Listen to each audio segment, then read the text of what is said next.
All right, so the ultimate guide for OKRs. So we're going to cover a couple of key topics today with regards to OKRs.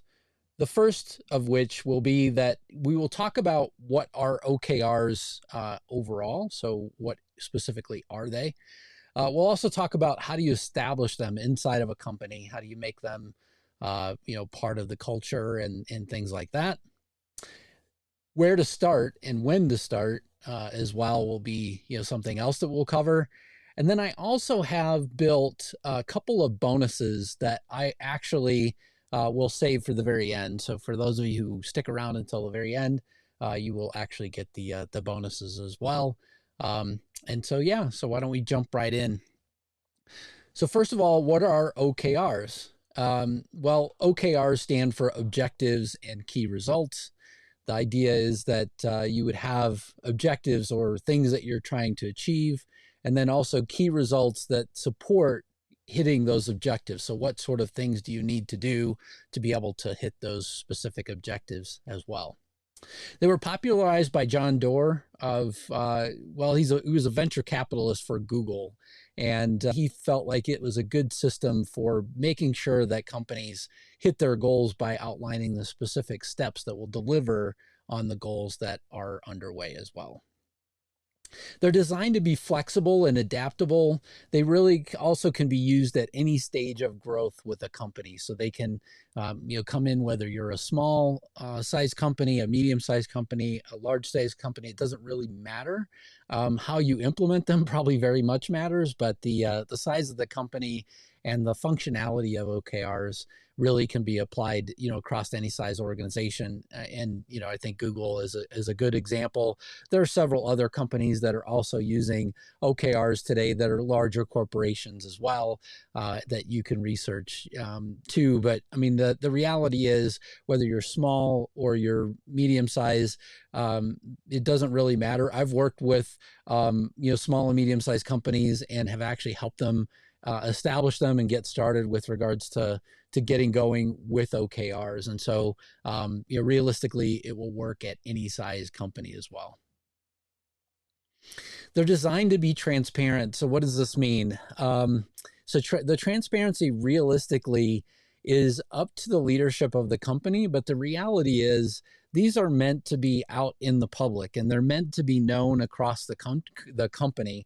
I guess I should clarify as well. So out in the public inside of your company, not necessarily out in the public eye for everybody to see, but they are meant for companies more or less to post them up and have them available for individuals inside the organization to really understand exactly how you're performing against your OKRs. Regardless of what department you're in, you would be able to sort of reflect on the performance of other departments and hopefully help them along with their OKRs as well. If you're somebody that either feeds into or accepts the downstream flow from a particular part of the organization. So realistically, they're meant to be transparent from that standpoint so that you can collaborate across the organization to more or less make sure that they happen as well. With regards to establishing them, it all starts with looking at the vision of the company. And I oftentimes come back to this because I've been in organizations before where they kind of want to start in the middle, more or less, and focus on things that they know are important with regards to the organization. But the key question is, does this feed to the vision of the organization? Yes or no? And if not, then realistically, why are you working on it, or why isn't this a part of the vision for the organization as well? So if the strategic vision for the company should align to the initial establishment of the OKRs themselves. What are the things that people have to really do then to make the vision a reality is another key question that needs to happen. So, or needs to be asked. So, what overall has to happen so that the vision will become a reality inside of the organization. Those become your initial, let's say, O's or objectives inside of the organization. And then the KRs are what are the supporting steps or the supporting things that have to kind of fall into place to make the longer term vision a reality.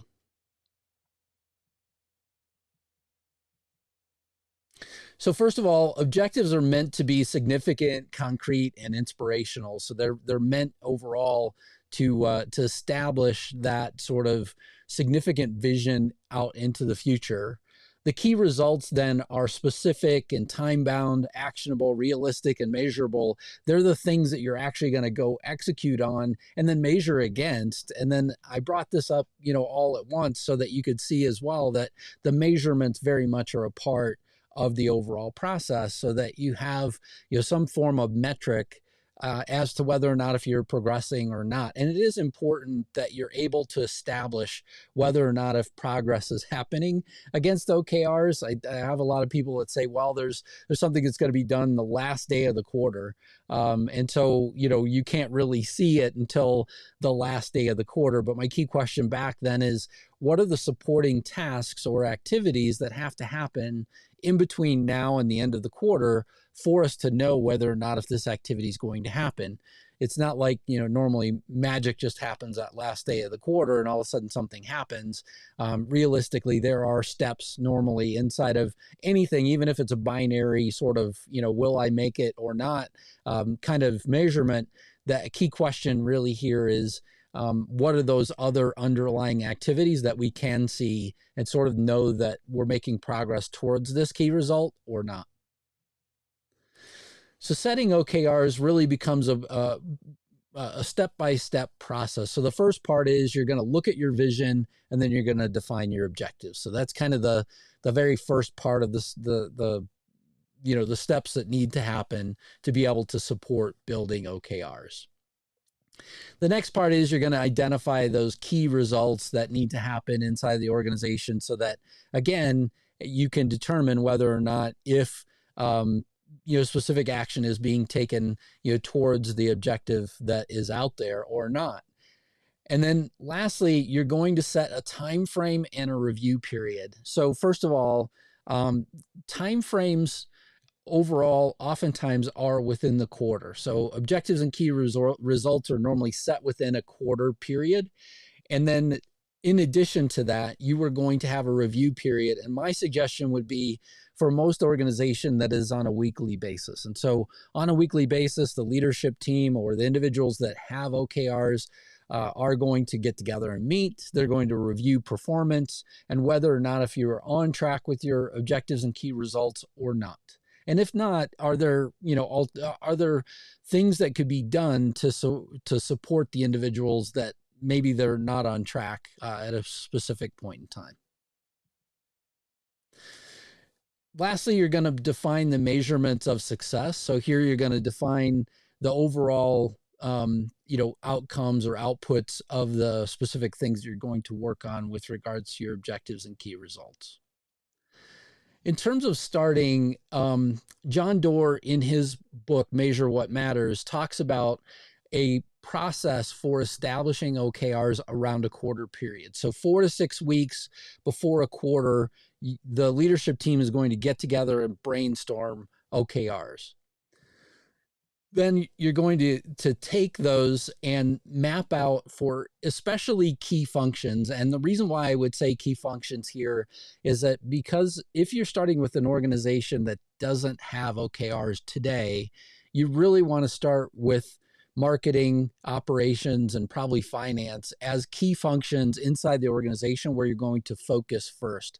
It'd be nice to do a rollout across the entire organization. I just haven't seen it in my time working with organizations. Oftentimes we try and focus on a narrow band of parts of the organization to try and get them implemented first, and then we can sort of broaden the reach from there. And so my suggestion would be start with marketing, operations, and finance to get going. And then 2 weeks before the start of the quarter, you're going to go out and communicate what's happening, that you're establishing an OKR process, and that you're going to sort of talk about the initial round of OKRs that these key departments are going to have, so that, again, they are transparent for the organization. And then, frequently you're going to come back again, probably on a monthly basis, whenever you have organizational meetings, and communicate the metrics again and the performance with regards to the OKRs at that point in time, so that, again, they stay relevant and transparent to the remainder of the organization. And then 1 week after the start of a quarter, so this is if you're deploying OKRs across your organization, what you would do then is you would have all of the other individuals that will have OKRs build their OKRs and then come back and review them with their leader. This isn't normally a top-down procedure. I mean, there's a lot of discussion if you view it online where the top level sort of passes them down. This is actually a little bit of the opposite, where you have individuals that are establishing OKRs that then support where the organization is heading. And so if again, their OKRs support the vision, then, at the end of the day, it will help to deliver for the company in terms of overall performance to their goals. So then throughout the quarter, you're going to hold regular check-ins. And again, I suggest it every week. So, you're doing regular check-ins with regards to the OKRs, and then maybe company level performance about once a month. So in that way, everybody gets to see everybody else's.